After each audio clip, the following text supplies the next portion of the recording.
this I know as far as God. He is the one who's the fullness of time. We are not the fullness of time. He's the fullness of time. He determines, he decides, and we're just ready. We just are available, and we're just trusting. Actually, when you talk about it in this context, it almost sounds simple.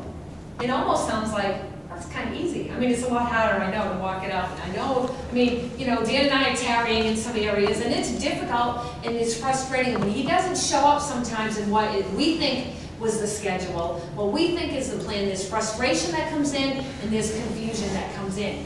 And we've got to knock that by just trusting what he said he was going to do, and standing, like Pastor Dan said last week, standing in all we said. And he's going to show up. He's not going to, here's a good example, a great example, really.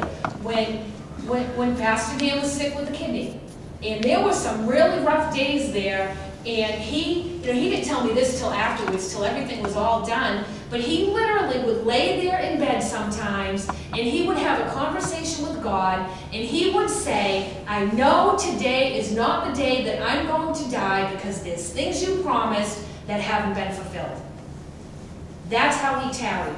He grabbed that flask, that vision, that oil that caused him to get through that day, that caused him to get through the next day. Because there were some days when he thought, I don't know, I might die today.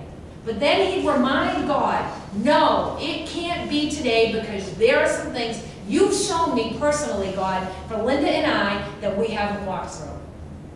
He used that vision to tarry through until the appointed time, until the healing came forth, until he walked in health, which is where he is now. So for God, his now is always accurate. Another great example is Janet Weeks. I don't know if you guys know everything that's going on with her, but she's been very, very sick for a long time and needed a liver, a whole new liver. And she happened to get really sick a few weeks ago and started bleeding. Now this, to me, was God's timing. He was saying, now's the appointed time. Now get her to the top of the list because the right liver is coming, and now, and I know it. We don't know. He knows. He sees the end from the beginning. So she got really sick and went into the hospital, and because of what happened with her being really sick, they put her to the top of the liver transplant list. And then boom, like within 2 days, a liver came in that matched her. Within 2 days of that. And they never really even knew what the other cause of the other sickness was. But now, here she is, she has a brand new liver, she's waking up, speaking in tongues, she can't hardly wait to get to church and dance around. That's what she said when she woke up. When they took that tube out and she could talk, she started speaking in tongues and said she couldn't wait to get to church and dance around. That's powerful. That's a healing to me. That's an appointed season. That's God saying, I've got to get you right here so you're taken care of. And he did that with Dan, really, because we really feel like Massachusetts was the place he was supposed to be for everything to take place. And that's what happened. We don't go home every Christmas. That Christmas, we happened to go home. And we got home, and then everything transpired. So it all took place in the appointed time, in the appointed season, I believe, anyhow. So for us, we've got to remember there's an appointed time, there's an appointed season. It's going to come to the end. It's not going to be a lie. And basically, if God said it, if God determines it, it's going to take place. It's that simple. Let's go back to the 5 foolish virgins for a minute. Basically, what happened with them, they realized all too late their mistake. They realized it, but it was too late. Really, that happened in Noah's time, didn't it? They were warned and warned and warned. I'm telling you this is going to take place. And what do? Laugh and mock and not believe. And when God's hand, again, closed the door, didn't matter how desperate the cries were, didn't matter how loud the cries were, the door was shut. The time was over, the time was up. And that was it. And there was no opening that door. Didn't matter how desperate. Did not matter. And so that's what happened with the foolish virgins. They basically realized too late. They basically understood at a point, wait, we want some of this oil. But that want came too late. So for us, let's make sure our want for the oil doesn't come after the destiny for that appointed season passes us by. See, everything we walk through is preparation, it's training and learning, right? The Word says He knows the plans He has for us. So He has us walk through things in our life that prepare us for the plans He has for us. It's our choice to step into those plans or not to step into those plans. It's very simply our choice. Let's not be too late. Let's not realize too late the importance of paying our own price. Let's make sure we don't want others to continue bailing us out, basically. That's what they did. They were still, even though they realized they didn't have the oil, they hadn't paid the price, they still walked in a place of maturity by wanting, oh, just give us some of your oil. Just give us some of that and we'll be fine. And that couldn't be done. So the wise virgins were like, sorry, this one you're going to have to pay your own price. You know? I mean, your anointing can't increase for my persecution. That can't take place. You're going to have to walk through your own persecution. That's the way it is. And so now we can share stories and we can glean from one another. Like an example, I'll get something during the week and I'll text it to Teresa. And she'll be like, oh, that was really good.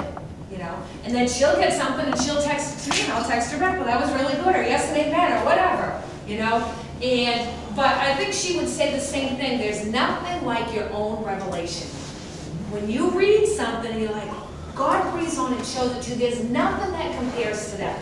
It's the same with the bad stuff too. There's nothing that compares for us getting on the other side of it. Dan can share his kidney disease. He can share what he walked through with that and all God showed him. But it's not going to cause Joe to have compassion for somebody else like it caused Dan to have compassion for somebody else. It's just not. You're going to have to walk through your own thing to get compassion for somebody else. Those are the things. There's certain things we have to pay our own price for. We have to get our own price for. And there is something too, I believe you can glean from others, but also there's nothing like, I guess, the richness and the fullness of getting that own revelation yourself. It's the same thing as paying your own price yourself. It's like a reward. It's like a reward. And it gets rooted deeper in you, is what really takes place. You don't forget your own lessons. You don't forget your own revelation. You don't forget that stuff. In all our situations, we've got to be prepared to stand alone before God and go forth in what He calls us to go forth in. For each of us, are we ready? Are we all ready? We cannot linger. We cannot wait on other people. We've got to go forth in what God calls us to go forth. An example of that is, for example, let's go with the 5 wise and the 5 foolish virgins. Okay, now the bridegroom, now he let, if we go back to the scripture, he brought the wise virgins and they basically got to go through the door was opened, and all they toiled for, they got to step into. They received the fruit from it, they sat at the banqueting table, okay? So, now, how would it have been for them if the foolish virgins had been rewarded for their lack of preparation?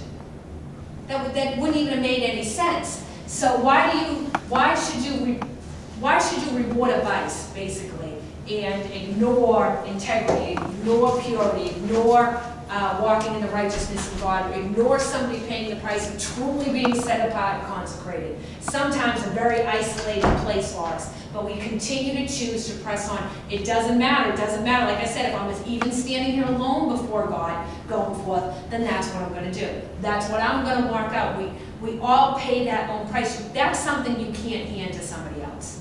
It's not. The only thing you can do for other people in that area is encourage them and challenge them that if they keep pressing on, if they keep running the race like he talked about last week, it's going to be worth the medal you get at the end. The unprepared virgins, they missed out. They missed out for one reason only: their foolishness. It's actually how they ended up being referred to. Their foolishness. The ones who are ready, the ones who are prepared, are the ones who are going to go forth. They're the ones the door's going to be open for. They're the ones that are going to walk through the door.